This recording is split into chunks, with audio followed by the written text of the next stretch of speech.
Salut la team Entrepreneur Pays, aujourd'hui on se retrouve à Sainte-Suzanne avec monsieur Joël Carpin qui va nous présenter donc son domaine qui se trouve juste derrière nous. Bonjour tout le monde et bienvenue au domaine de Nagy. Donc nous nous situons au 38 chemin commune Caron. On est à 2 minutes de carrefour de Sainte-Suzanne et voilà, le domaine il est juste derrière moi. Donc, vous voyez la bâtisse principale et éventuellement après on verra tout ce qui est les chalets et le jardin, le grand jardin. Voilà, alors sinon je vais me présenter. Donc je m'appelle Carpin Joël, j'ai 42 ans, marié, 2 enfants et je suis un ancien athlète de haut niveau en karaté. Et si on peut dire aujourd'hui, c'est que je suis encore professeur de PS au collège, mais en complément, j'ai mon gros bébé qui se trouve derrière moi, cette gestion du domaine de Nagy. On peut dire que la sécurité du domaine est assurée du coup. Façon de parler, oui, parce que il faut savoir que la semaine, le domaine propose plein d'activités sportives. Donc les activités sportives, c'est sport, bien-être, loisirs, forme, santé et famille. C'est surtout ça qu'on peut s'y accentuer. Donc on y trouve du karaté, la salle défense, du cross, du circuit training, du yoga et de nouvelles activités qui vont s'y prêter tantôt. Et aussi notre projet aussi avec la piscine, avec le truc de spa. Voilà. Ça je garde en réserve. Quand ce sera vraiment le moment venu, je reviendrai vers vous pour vous diffuser cette information. Ça marche. Et du coup Joël, qu'est-ce qui t'a amené à être entrepreneur? Alors on va dire au niveau de l'entrepreneur, c'était un mot que je ne connaissais pas. Mais après j'affectionne, comme j'étais sportif de haut niveau, c'est vrai que j'étais perfectionniste envers moi-même, d'où j'ai pu rapporter mes titres mondiaux. Mais là, on va dire que le perfectionniste, c'est quelque chose que ça reste toujours très structuré dans la mesure où quand on se lance dans quelque chose, on y va du début jusqu'à la fin, quels que soient les obstacles, on se donne les moyens d'y arriver. Et même si des fois on a un coup de barre, on se dit c'est pas, il y a un truc qui nous gêne, et non. À force de bosser, de retrouver les solutions à ces obstacles, on arrive toujours à se définir et à trouver notre objectif. Et le mot d'entrepreneur pour moi, on va dire que je suis à la base, comme je vous ai dit, sportif. Et donc j'avais un terrain, bien sûr, je remercie mes parents et mes arrières, mes grands-parents, qui m'ont permis d'avoir ce terrain et sur une surface de 3000 m², et que j'ai voulu vivre mon rêve, c'est-à-dire en proposant une salle. À la base c'était une salle de sport avec des chalets pour vraiment pratiquer mon sport favori, donc le karaté, le MMA, et proposer d'autres activités sportives. Mais comme je disais, vu l'ampleur du domaine, avec ce que j'ai voulu mettre, c'est-à-dire j'ai voulu garder ce côté un peu créole, typiquement créole, parce que on est créole et j'y tiens à mes origines, ce qui fait que on a voulu garder un contexte créole avec une architecture, on va dire, design. Ce qui fait qu'aujourd'hui, le domaine nous présente quand même présente ses qualités, c'est-à-dire qu'on a quand même une salle de sport avec un certain standing et qui permet aussi, quand on vient ici, de faire douter les gens. Quand je dis douter, c'est positif dans la mesure où les gens arrivent devant et se posent la question, est-ce qu'on est chez des gens? Est-ce que c'est vraiment une salle de sport ou est-ce que c'est une salle événementielle? Et non, et voilà, on va répondre comme ça, c'est que la salle s'apprête pour le sport. Ce n'est pas ma maison, je vous rassure, je n'habite pas sur place. Et aussi, d'où l'idée, avec les avis des gens, de me dire pourquoi pas lancer, parce que tu as un beau domaine, avec une vue panoramique sur mer, on n'a pas de vis-à-vis, et de se lancer vraiment dans l'événementiel. Et voilà, je me suis lancé. Alors depuis quand du coup? On s'est lancé à partir, donc la salle a été livrée, elle est toute récente, on va dire tout récent le domaine. Ça a été lancé, on va dire mi-janvier, on a commencé à proposer des choses. Et ce qui fait que aujourd'hui, on a quand même on a des demandes pour des réceptions, puisque cette salle, comme je vous ai dit, la semaine, on est sur le côté sportif pour tout type de personnes, on va dire de 3 ans à 77 ans, Ouais. comme on l'utilise dans notre terme. Mais arrive le week-end, le domaine se transforme. Ça veut dire que on propose tout ce qui est le côté comité d'entreprise, séminaire, réunion d'affaires, tout ce qui est événementiel. Quand je dis événementiel, c'est les baptêmes, les communions, les mariages. On a quand même une certaine capacité. On est quand même sur du 250 personnes, mais pas plus, parce que après ça devient un petit peu incapable. On a voulu quand même garder un minimum de personnes, de façon que les gens puissent fêter ou qu'on puisse accueillir ces événements et que les gens sortent de là avec une note positive du domaine et de ses prestations et de ses services. Voilà surtout ce qu'on peut dire Voilà, par rapport finalement, à ça. c'est un domaine qui s'adapte à tout type de projet et tout type de public.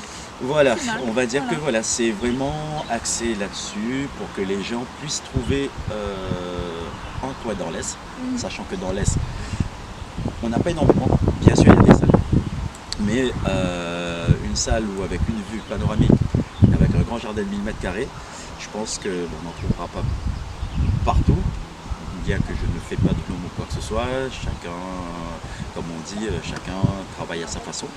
Mais voilà, j'ai le privilège d'avoir ce cadre-là, ce qui me permet de maintenant, par rapport à ce cadre, d'accentuer mon investissement là-dessus, de façon que je puisse répondre aux attentes des personnes extérieures, que ce soit les chefs d'entreprise ou les personnes en particulier, c'est-à-dire ceux qui veulent organiser un événementiel à leur famille. Voilà, du coup, l'objectif un petit peu caché, c'est de faire bouger l'Est aussi, n'est-ce pas? C'est surtout ça, parce qu'on est en manque de salles. C'est-à-dire, c'est pas qu'on est en manque de salles, mais si je fais la comparaison entre le nord, entre l'Est, le nord, l'Ouest et le Sud, honnêtement, le nord, l'ouest et le sud, ça bouge énormément parce qu'il y a quand même des endroits qui sont quand même très magnifiques et très sympathiques, qui proposent de belles choses. Et nous, dans l'est, comme on n'a pas tout ça, on a voulu aussi mettre l'accent là-dessus et pointer du doigt pour nous faire connaître et dire aussi que voilà, on propose des choses et que ça peut être en individuel, en couple, en famille, peu importe le nombre de personnes ou la qualification de personnes. Mais on propose quelque chose d'assez sympathique et qu'on puisse faire plaisir vraiment aux personnes qui en ont besoin. Voilà, super transition pour ma prochaine question. Donc Oui. pour vous, qu'est-ce qu'un entrepreneur pays? Écoutez, comme je vous dis, je suis rentré dans, on va dire, le terme entrepreneur depuis cette année. Je me réfère toujours par rapport à mon expérience de vécu d'ancien sportif. Comme je vous ai dit, je suis très perfectionniste, très structuré dans mes choses, ce qui fait que l'entrepreneur pays pour moi c'est quelque chose où si les gens ont du potentiel ou ont un projet ou peu importe le type de projet, ça peut être soit sur une bâtisse, soit sur un produit ou peu importe, il faut se lancer. Pourquoi je vous dis ça? Parce que quand j'ai lancé ça, c'est vrai que ça faut reconnaître. Et au départ, je me posais la question en me disant ouais, moi je joue, alors tu fais quoi là? Est-ce que tu vas rentrer là-dedans? Ça a quand même un gros coup un coût Évaluer les financier. risques, etc. Évaluer, est-ce que voilà, j'ai les épaules pour soutenir un tel projet? Et puis je me suis dit, bon allez, j'ai eu surtout ma maman et mon papa, ce sont mes confidents. Très important, les parents. Très important pour moi. Et puis il y a ma femme. Ouais. Et par rapport aussi à mes enfants, Naya et Juan, je me suis dit, écoute, lance-toi en coco et puis on fait avec et il faut se lancer. Pour moi aujourd'hui, quand on est entrepreneur, si on veut aller de l'avant, il faut se donner les moyens. Il ne faut pas avoir peur, mais bien sûr avoir peur en calculant en avance s'il n'y a pas des risques. Bien sûr, il y a toujours le facteur risque qui plane, façon de parler. Mais voilà, je me suis lancé, ne pas s'arrêter. Après, comme je vous dis, je suis plus ou moins assez fonceur. Ouais. Un peu entêté, aussi le taureau, mais qui fait aussi que des fois je fais du rentre dedans. Et je force un peu les choses pour que voilà, il n'y a rien qui puisse me bloquer. Quand je parle de ça, c'est vraiment dans le sens où promouvoir mon projet et vraiment me mettre en avant, quoi. C'est surtout dans ce cas de figure-là que je veux vraiment être précis. Parce que les gens aujourd'hui ont un peu ce côté frein-main. Donc des fois il faut juste desserrer et prendre ce courage à deux mains, se dire voilà, on a un projet, on est porteur d'un projet, et il faut donner les moyens d'y aller. Peu importe la façon, du moins le projet qu'on veut contribuer pour faire connaître, mais il faut se lancer. Voilà, ça pour moi, je dirais voilà, l'entrepreneur pour moi c'est cette personne. C'est ma façon, c'est ma vision. Excusez-moi. Après, peut-être qu'il y a d'autres termes, mais comme je vous dis, je suis nouveau dedans. Ça fait quelques mois. C'était très bien. Ce qui fait que aujourd'hui, voilà, moi je fonctionne en fonction de mon vécu, comment ça fait, comment je vais, voilà, ça me gêne, et ben non, ça me gêne pas, je vais trouver la solution. Et ben voilà, j'ai trouvé la solution. Et après, c'est comme, ça aurait été trop cool s'il n'y avait pas d'obstacle sur la route. La vie aurait été rose et très rose, mais après, pour moi, la vie elle serait devenue trop monotone parce que ça coulait tranquille. Non, il faut que des fois il y a une petite marche, un petit challenge qui peut nous permettre de dire voilà.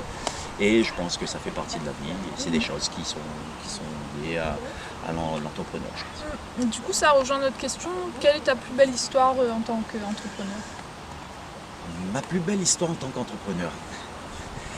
Alors, pour le peu, on va dire, je suis entrepreneur depuis pas très longtemps, il y a quelques mois. Si encore j'avais 10 ans de carrière, oui. Pour moi, être entrepreneur, on va dire que c'est un rêve. Façon de parler, un rêve. Oui et non. Je m'explique. Je reviens toujours, je fais toujours cette petite histoire. J'ai commencé le karaté à l'âge de 6 ans. En 3 mois, j'ai fait champion de la Réunion. J'ai grimpé. J'ai intégré l'équipe de France à l'âge de 15 ans. J'ai commencé à être champion d'Europe. Donc à chaque fois, le titre Réunion A, je vais être champion de France. J'ai fait X années champion de France. Je voulais goûter à l'Europe. J'ai fait champion d'Europe. J'ai gagné et je voulais être champion du monde. Et j'ai été quand même 3 fois champion du monde. Ce qui fait que dans cette perspective-là, je me dis que voilà, aujourd'hui, être entrepreneur, c'est comme un combat. C'est-à-dire que quand tu veux réussir quelque chose, je te donne les moyens. Et il n'y a rien qui est plus... Du moins, le plus important, c'est que tu aies le courage d'y aller et de te donner vraiment les moyens d'y arriver. C'est surtout ça. On est des fois comment se dire, on puise dans ses réserves, des fois on joue avec ses limites dans sa performance sportive. Et bien ici, je ne dirais pas que je joue avec la limite, mais je pousse aussi pour que voilà, mon bébé soit vraiment mis en avant, avec une prestation de qualité et que les gens puissent vraiment s'épanouir au domaine de Nagi. C'est surtout ça. Finalement, lier ton parcours sportif à ton parcours d'entrepreneur, dire qu'il y a des similitudes, des obstacles. Pour moi, c'est comme tous les jours, c'est-à-dire tu entreprends quelque chose, et tu y vas, et là, on va dire que les deux sont compatibles. Ouais. Voilà, si j'y vais d'un côté, j'ai connu ça en tant qu'athlète, et là c'est pareil, bien sûr que ça a un autre rayon, mais on se donne les moyens aussi de gérer pareil et d'être toujours, c'est surtout avoir la tête sur les épaules quand on est une entreprise comme ça, et de se dire que voilà, tout peut arriver, et c'est à nous de contrer tout ça, et que voilà, si on veut que ça réussisse, on le fait. Après, si je le fais ça, c'est sûr que je le fais. Mais il y a un but à tout ça. Ce but, c'est que voilà, je ne sais pas si tout le monde, je pense que tout le monde le conçoit comme ça. Ça, plus tard, voilà, je sais que mes enfants un jour auront quelque chose. Et que quelque part aussi, je prépare l'avenir de mes enfants. Ils sont tout petits, 10 ans et 7 ans. Mais voilà, un jour, quand papa sera un peu plus vieux, je sais que les enfants auront quelque chose pour reprendre et faire mieux aussi. Et justement, face à cette jeunesse, peut-être à nos porteurs de projets, nos entrepreneurs, pour toi, quelles sont les 3 qualités à avoir pour se lancer Pour se lancer, on va dire l'audace, façon de parler. On va dire qu'il faut être audacieux, se donner les moyens vraiment d'y arriver, c'est-à-dire pas avoir peur. Comme je vous ai dit, hein, bien sûr, en regardant en arrière, avoir quand même un feedback là-dessus pour savoir si, voilà, si notre projet est porteur. Ensuite, je dirais persévérance. Ça, c'est incontournable. Et la dernière chose, perfectionniste. Pourquoi perfectionniste? Parce que si on veut que ça marche, on essaiera toujours de tout régler pour que, quelle que soit l'entreprise ou la personne ou le client, peu importe, que cette personne soit toujours satisfaite de la prestation et du domaine qu'on lui propose. C'est surtout ça. Pour moi, je pense que les trois acteurs sont ça. Après, c'est un roulement, hein. Si on regarde ces trois facteurs, automatiquement, les trois sont en symbiose, ce qui fait que automatiquement, si ces trois facteurs sont alignés et qu'on se donne, on a cette personnalité, on peut avancer. Après, peut-être qu'il y en a d'autres qui ont d'autres personnalités qui leur permettent d'avoir une autre façon de fonctionner. Mais pour ma part, je dirais que c'est ça. Et du coup, justement, si tu as un conseil à donner aujourd'hui à notre public, ce serait quoi? Moi, je dirais qu'aujourd'hui, le conseil que je donne, c'est que ce soit, peu importe la nationalité ou la catégorie de personnes, si vous avez un objectif, vous avez un projet, n'hésitez pas, parce que la vie est courte. Tiens bon, lag pas. Tiens beau, lag pas. Et c'est surtout, quand on est porteur d'un projet, il faut vraiment y aller et ne pas avoir peur. Évaluer les choses en amont et après vous saurez comment avancer, comment prendre la chose pour pouvoir formuler un projet sur le marché. Mais vraiment, je dis que les Réunionnaises, généralement, beaucoup de Réunionnaises ont un peu peur de se lancer. Mais nous les capables. Mais nous les capables, comme on dit toujours, tiens beau lag pas, on est capable d'y arriver. Et comme il dit, fais péter. Voilà, c'est sur ce joli mot de la fin qu'on va se dire au revoir. Voilà, merci beaucoup merci, je pour vous cet remercie. entretien. J'espère que nos entrepreneurs ont été... J'espère, et puis n'hésitez pas de venir nous faire un petit coucou au domaine de Nagy, dans l'Est. On a notre page Facebook, le domaine de Nagy, on a les coordonnées, on nous trouve un petit peu partout. Bien sûr, on commence à se faire connaître et j'espère que aujourd'hui on est comme ça, mais demain on sera vraiment comme ça. C'est surtout. Oui. Il n'y a pas de raison. Hein. Quand on a cette mentalité-là, on y va. Le but c'est d'y croire et d'y arriver. Voilà. Je vous remercie. Allez, merci. Merci. Salut.